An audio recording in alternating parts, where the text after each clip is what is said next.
নমস্কার বন্ধুরা, মুন্নার রান্নাঘরে আপনাদের সকলকে স্বাগত জানাই।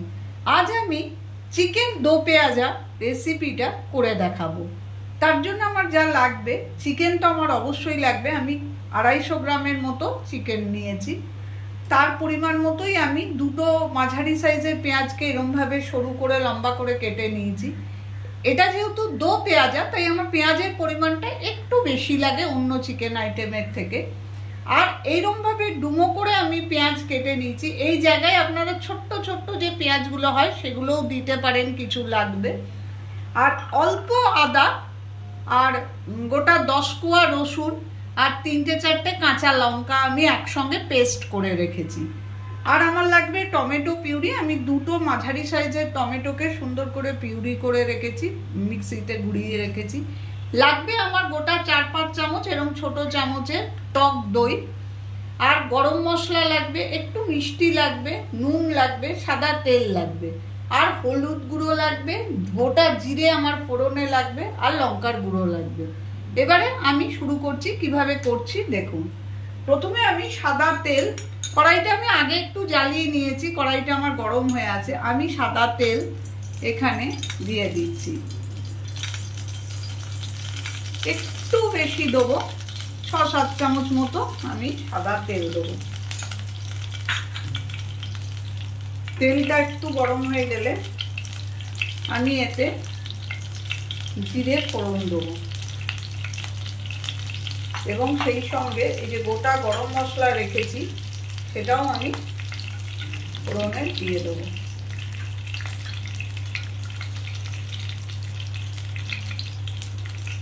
ফোড়নটা 30 সেকেন্ড মতো টাইম দেবো, ফোড়নটা হতে দেবো। ফোড়ন থেকে একটা সুন্দর গন্ধ বেরোবে।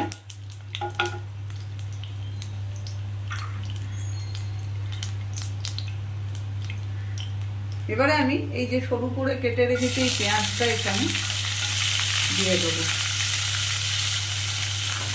দিয়ে বাড়িয়ে বাড়িয়ে হালকা করে ভাজবো, খুব বেশি লাল করে ভাজবো না। আমার চিকেনের পরিমাণটা কম বলে আমি পেঁয়াজটা সেই পরিমাণে নিয়েছি, আপনারা আপনাদের পরিমাণ মতো নেবেন। মিনিট 2-3 একটু বাড়িয়ে বাড়িয়ে এভাবে ভেজে নেবো।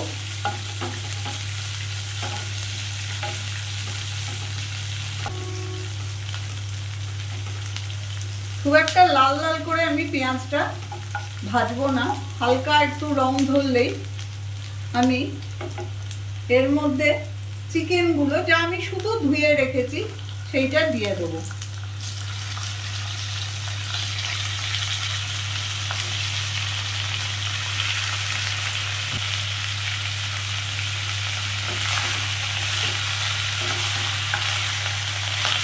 চিকেনটা দিয়ে আমি একটু ভাজা ভাজা করবো বাড়িয়ে বাড়িয়ে।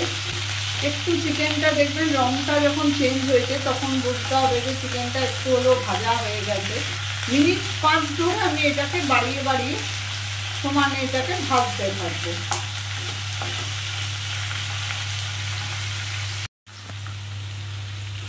দু 3 মিনিট ধরে ভালো করে বাড়িয়ে কমিয়ে আমি চিকেনগুলোকে একটু ভাজা ভাজা করে নিলাম।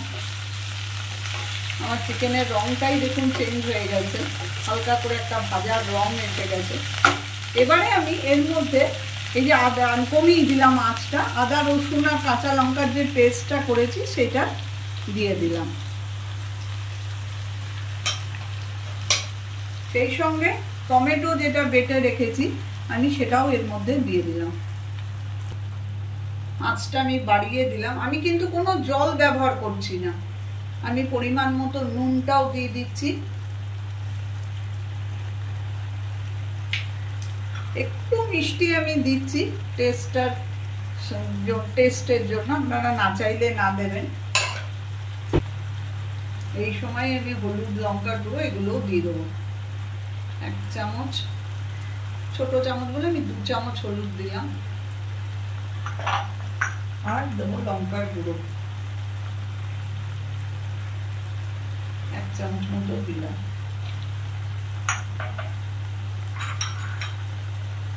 এবারে আমি এটাকে কমিয়ে বাড়িয়ে সুন্দর করে ঢাকা দিয়ে মিনিট 10 ধরে কষবো।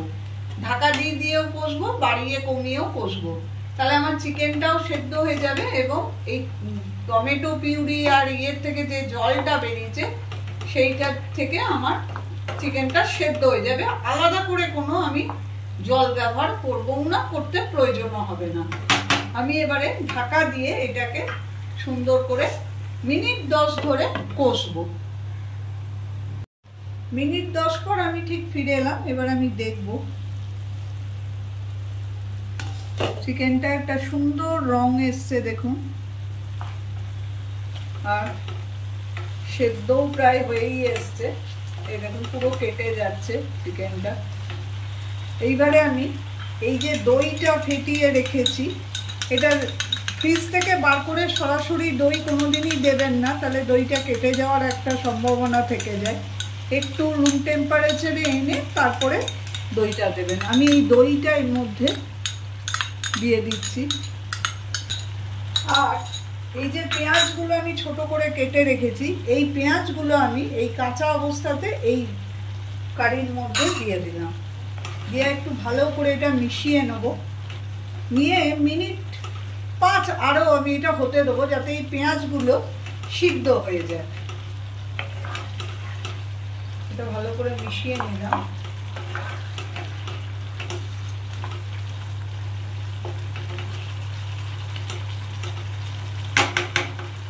এবারে আমি এটাকে একটু কমিয়ে দেবো আঁচটা, দিয়ে মিনিট 5 আরেকটু আমি এটা সিদ্ধ হতে দেবো ঢাকা দিয়ে, তারপর আবার ফিরে আসছি।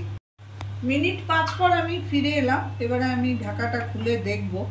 আমি ওভেনটা একটু বাড়ালাম।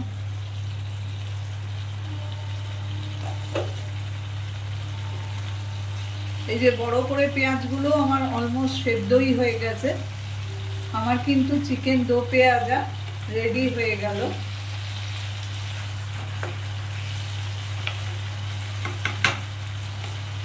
আমি গ্যাস ওভেনটা বন্ধ করে দিলাম আর একটু ঢাকা দিয়ে রাখছি, তারপরে আমি পরিবেশন করে দেখাচ্ছি। রেডি হয়ে গেল আমার চিকেন দো পেঁয়াজা। এইভাবে করে দেখবেন, খুব ভালো খেতে লাগে। এটা রুটি, পরোটা, নান এসবের সঙ্গেও যেমন ভালো লাগে, তেমনি ফ্রাইড রাইস এবং ভাতের সঙ্গেও খুবই ভালো লাগে। যদি আমার রেসিপিটা আপনাদের ভালো লেগে থাকে তো প্লিজ আমার চ্যানেলটাকে সাবস্ক্রাইব করে রাখবেন, আর কমেন্ট করবেন, শেয়ার করবেন, লাইক দেবেন। আমি উপস্থিত হব আবার অন্য কোনো দিন অন্য কোনো নতুন ধরনের রেসিপি নিয়ে।